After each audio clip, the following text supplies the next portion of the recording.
walang gamot ang kamatayan, may lunas ang karamdaman. Ray Herbal Food Supplement. Dito ka tatagal.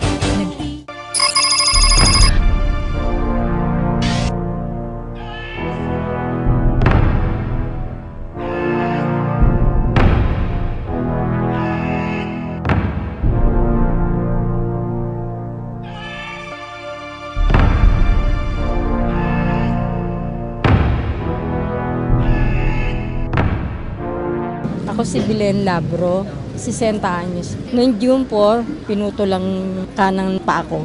Mataas daw po yung diabetes ko. 2 months na, hindi pa humihilom yung sugat ko. Yun ang inaano ko. Sabi ko, ba't ganun? Nakapagtanong-tanong yung mister ko doon sa ayan nga, nakakwento ng inaanak niya na ganun. Na meron daw yung herbal supplement. Gusto ko sana talaga gumaling na ito sugat. Talagang hirap na.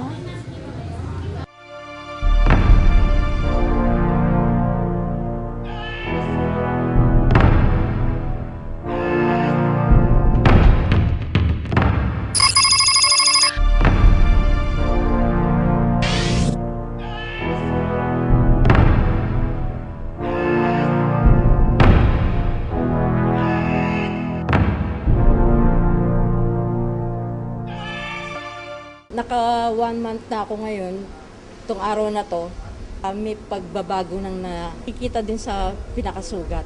Ayos naman yung hindi na siya hindi na masakit, wala na ako nararamdamang sakit. Dati hindi ko maiga, mabigat na mabigat siya, at saka magang-maga siya. Yung gilid ng pinakasugat niya, malaki na pinagbago na natutuyo na siya.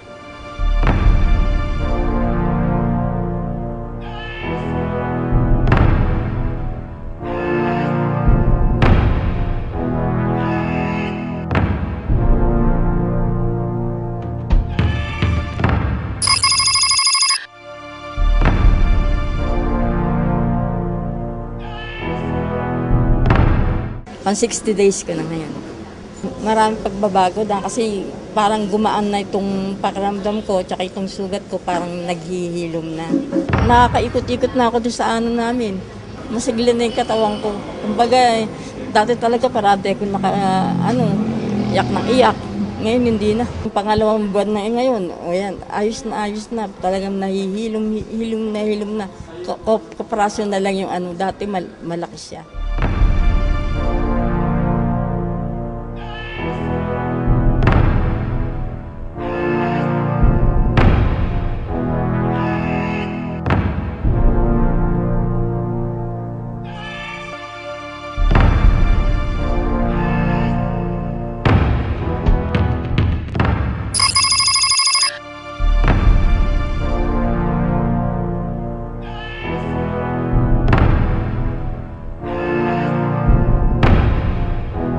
Pangilang araw na to?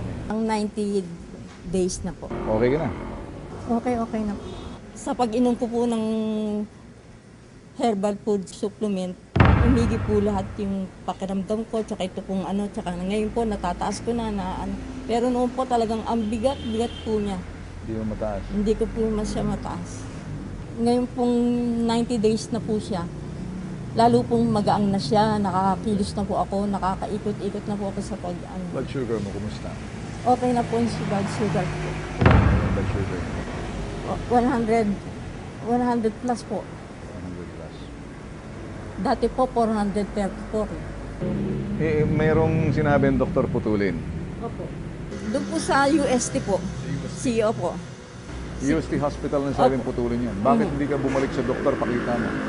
Ipakikita ko po sa kanila na kaya lang po hindi pa po ngayon ako nakapunta. Alright. Mang Ray Herrera po, sana po bigyan niya po ako ng supply ng herbal food supplement. Kailangan po ng aking katawan.